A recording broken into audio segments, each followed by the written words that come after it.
Hola, nos da mucho gusto que sigan escuchando nuestro podcast.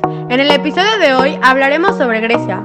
Para los que no nos conocen, nosotras somos Fabi, Dani e Isa, y somos especialistas en el tema de la historia del diseño. Vamos a empezar con el contexto histórico y cultural de Grecia. Estos son temas que me encantan. Sí, a mí también me gustan mucho. Es por eso que quiero empezar contando un poco sobre la civilización en la antigua Grecia.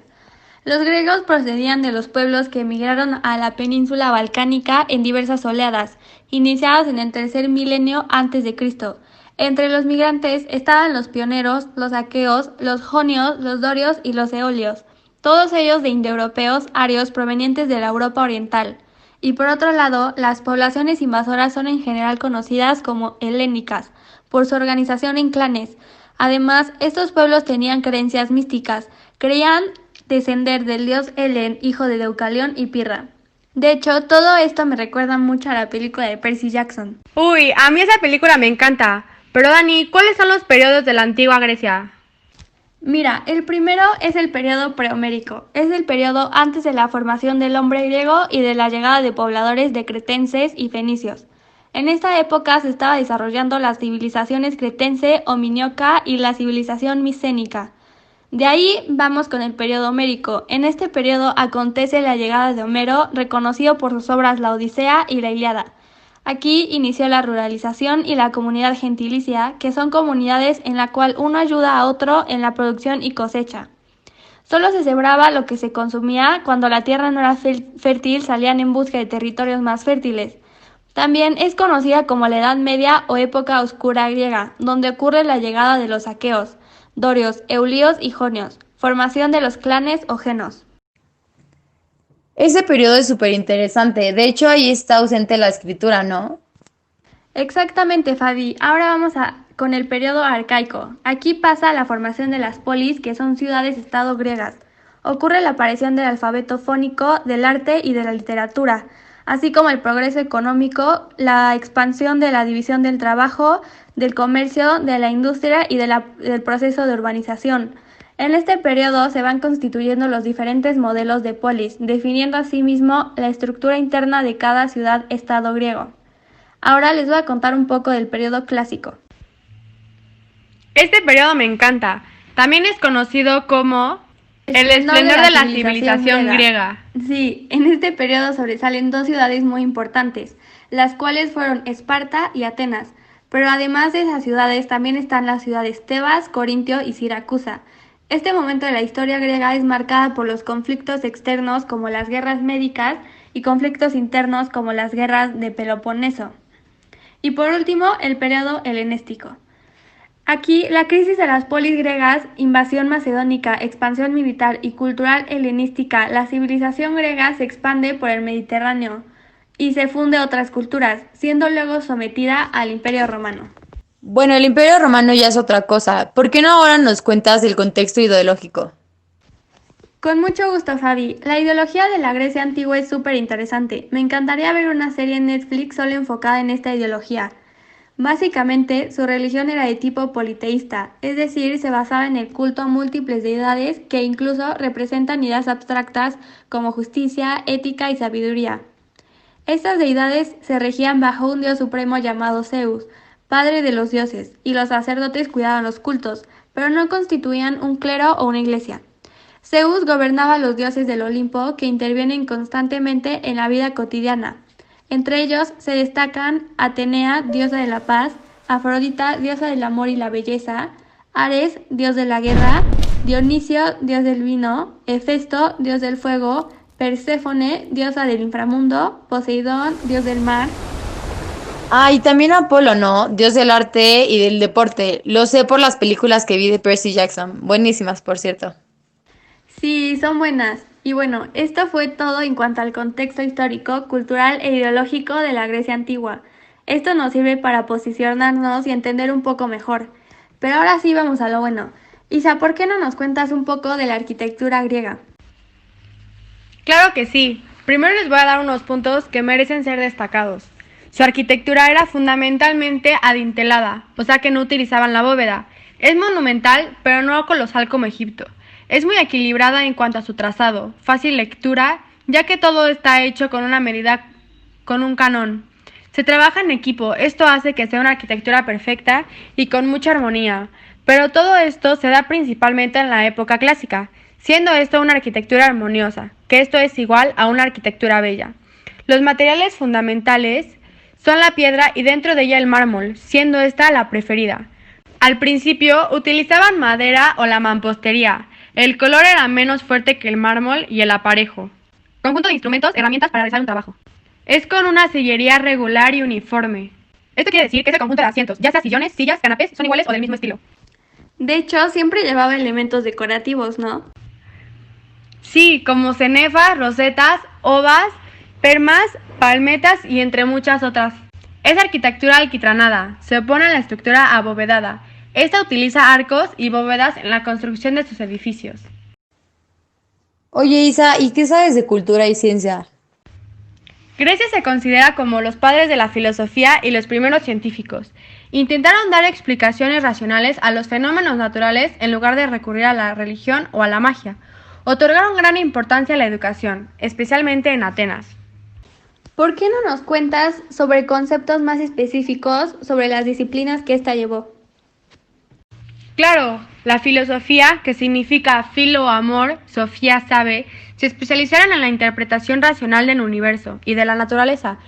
Lo sobresaliente en esto son los personajes como Sócrates, Platón y Aristóteles, y en las corrientes como epicureísmo y estoicismo. Algunas disciplinas que destacaron fueron matemáticas, física, medicina, astronomía, historia y literatura. Oye, Isa, según yo las más importantes eran medicina y matemáticas, ¿no? Sí, en matemáticas sobresalió Pitágoras, Tales de Mileto y Euclides. La medicina tuvo aportaciones fisiológicas y anatómicas, diferenciando las causas y los síntomas de las enfermedades, así como el juramento que establecía las normas en las que debía regirse el médico. Eso está muy interesante, pero me gustaría escuchar un poco sobre el teatro. ¿Qué géneros se destacaron ahí? Destacaron la tragedia y comedia. En la tragedia mostraban grandes sentimientos y conflictos humanos. Las figuras más destacadas fueron Eurípides, Sófocles y Esquilo, y en la comedia trataban de formar satírica aspectos de la vida cotidiana y como figura destacó Aristófanes. Todo esto se conservó y se difundió por el mundo antiguo a través de las colonizaciones, relaciones comerciales como bibliotecas, ejemplo de la Alejandría de Egipto, e instituciones. Oye Dani, ¿tú qué sabes del arte griego? Del arte griego, el idealismo, proporcionalidad, equilibrio e interés por expresar genuinamente la figura humana. Gracias a esto se desarrolló una gran perfección del dibujo. Esto comienza aproximadamente en los siglos V y IV. La sencillez, el ritmo, la claridad y la unidad dominan en todas sus formas artísticas. También alcanzaron sus mayores logros en cerámica, escultura y arquitectura. Se caracteriza muchísimo por darle proporcionalidad, expresar armonía y equilibrio. Sí, de hecho Grecia es una pequeña península en el sureste de Europa. Ahí se desarrollaron las primeras ideas que dieron forma a la cultura occidental. Al igual que nuestros conocimientos y modos de pensar, son consecuencias de la filosofía, la ciencia y el arte griego. Pero ahora vamos a enfocarnos en lo que conocemos nosotros ahora como el diseño industrial, pero que en su momento era la forma, la función, la técnica, sujeto creado y receptor. En la forma es la biología, belleza pura y representación de una anatomía humana perfecta. El manejo de cánones y uniformidad. En la función son las construcciones artísticas principalmente estéticas y comunicativas. En la técnica utilizaron la cerámica negra. Trabajaron la escultura tallada en piedra y mármol, y también el manejo del bronce. En el sujeto creado, el artista era menospreciado debido a que en su trabajo tenía que ensuciarse, como en la pintura o en el tallado.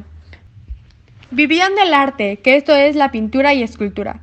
Y por último, el sujeto receptor, que era aristócratas, personas con alto conocimiento de sangre noble y dueños de mucha riqueza.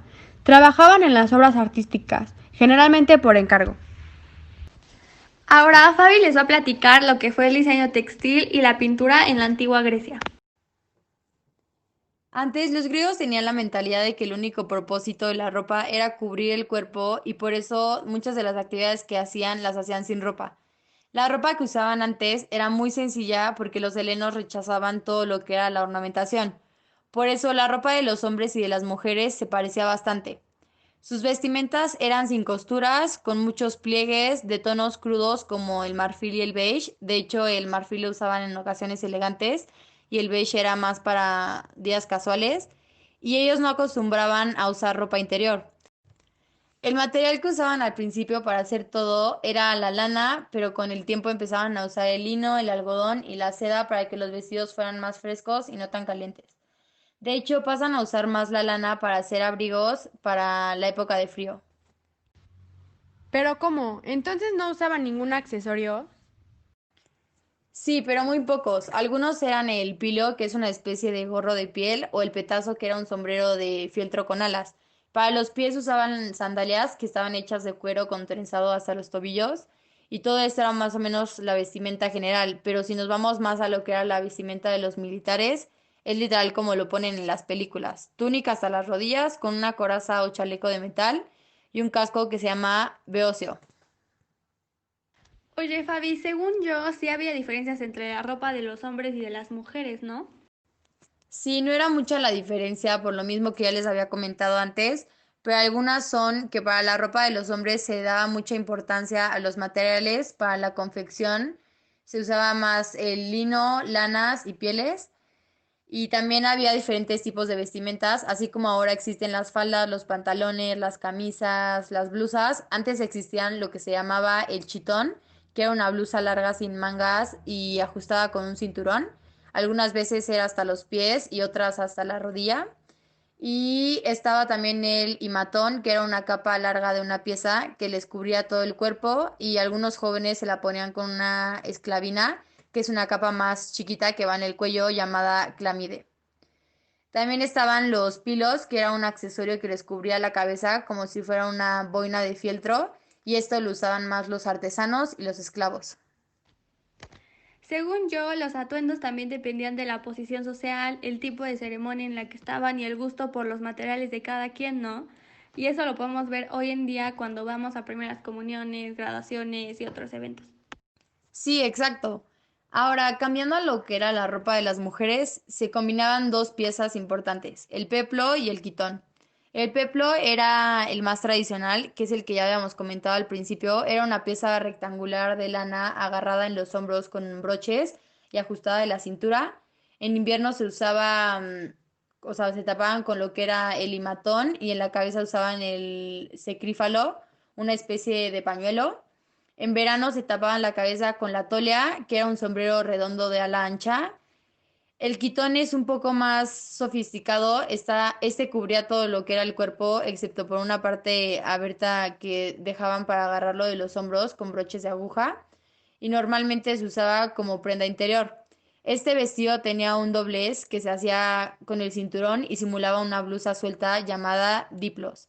Así como cuando nosotras nos bajamos la blusa y la dejamos medio suelta, justo así se la ponían ellas antes. Oye, ¿y antes también se peinaban o se maquillaban o eso no lo hacían? Sí, de hecho los peinados variaban mucho, dependía de qué usaban en la cabeza, podían usar ya sea que un peine, diademas y hasta cabello postizo. En cuanto a la cara, también se maquillaban y de hecho cuidaban mucho su aspecto físico, usaban cremas y lociones para eliminar manchas de la piel o arrugas y también les gustaba teñirse el cabello de rubio porque ese color representaba extravagancia y normalmente las mujeres no nacían con ese tono de cabello. Se pintaban los labios y las mejillas, se empolvaban o sea, de blanco la cara, pero esto solamente lo hacían las aristócratas y usaban perfumes hechos con flores y o sea, y en base de aceite. ¡Wow! Sí se hacían varias cosas. Yo pensé que las mujeres no se hacían casi nada. Sí, ya desde hace mucho tiempo viene esa costumbre de arreglarnos la cara y de maquillarnos. Oye, y hablando de pintura, ¿por qué no nos cuentas cómo fue esta en la antigua Grecia? Claro, de hecho, ¿sabían que el arte griego es muy difícil de analizar por la falta de recursos, el vandalismo y la erosión natural a lo largo del tiempo? Es por esto que hay pocas pinturas originales que han sobrevivido. Por lo que para estudiar la pintura griega se utilizó más la cerámica, ya que de estas piezas sí había muchas. El único problema era que una pintura en cerámica está hecha sobre una superficie curva, chiquita, y los colores eran limitados por el calor del horno. Las características de la pintura griega eran que se utilizaba mucho en obras arquitectónicas y era considerada un arte, no solamente una decoración. Tienen influencias del arte egipcio y azario. Estuvo relacionado con las formas geométricas y según los historiadores, las pinturas de más valor fueron las que se hicieron en tabla, pero por lo mismo de que la madera es un material que se gasta mucho con el paso del tiempo, no hay ninguna que podamos ver o analizar hoy en día. ¿Y esta cultura aportó alguna innovación en cuanto a la pintura a lo largo de la historia? Sí, algunas fueron el cuerpo humano y sus partes más allá de lo que era la frontalidad, unos conocimientos de perspectiva como la superposición de figuras y el naturalismo, el inicio del modelado de los pliegues y objetos curvos y lo que era una forma primitiva de claro oscuro.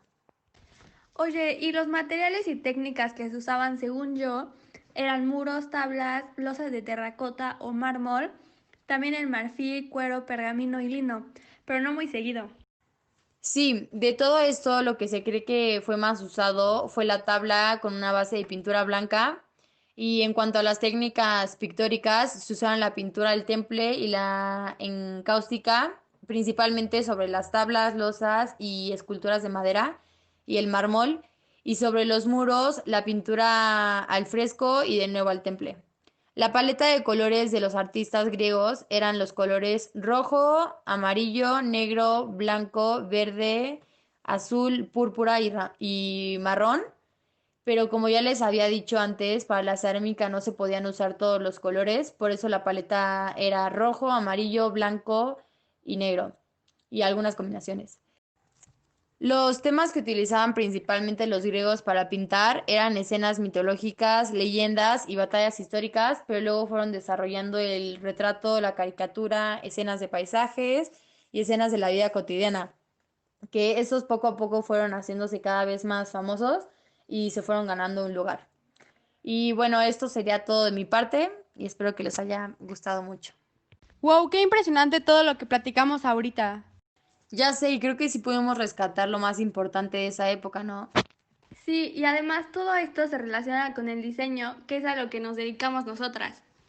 Y bueno, esto fue todo sobre la antigua Grecia. Podemos resaltar que fue una de las civilizaciones más fascinantes de la historia, cuna de la democracia, es conocida por sus ideas innovadoras de gobierno, avances tecnológicos, disciplinas, entre muchas otras.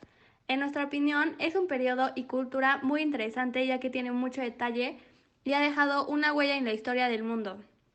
Además, mucho del diseño que tenemos ahorita se inspiró en esta gran cultura. Esperamos que les haya gustado y que sigan escuchando nuestro podcast. Nos vemos en el siguiente episodio. Respondiendo a sus preguntas o cualquier duda o sugerencia, estamos en nuestras redes sociales. Bye, muchas Bye. gracias por todo y Gracias. nos vemos hasta la próxima.